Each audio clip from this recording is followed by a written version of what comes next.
This pink material here is Morganite, and don't worry, I will stick up an image on the screen so that you can see this specimen a little bit more closely. Now, Morganite is the pink iteration or variety of the mineral beryl, or the species beryl.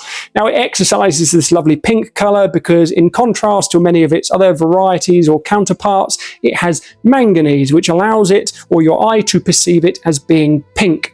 Now, when it comes to naming a mineral, there's lots of ways that we can do this. Typically, it's named after the person who discovered it, the person who basically first described it from the perspective of a publication, or it's named after the place where it was found. Bearing in mind there's about 6,000 minerals in the world, and we averagely find about 100 new ones every year, so we are constantly naming minerals. But Morganite, which is this lovely pink material here, was named after J.P. Morgan, who was the banker and financier and gem enthusiast, which is a little bit of an odd way to name a mineral. But interestingly, on the back of this specimen, we have some kunzite here, which is the sort of purple or pink iteration or variety of the lithium-bearing mineral spodumene.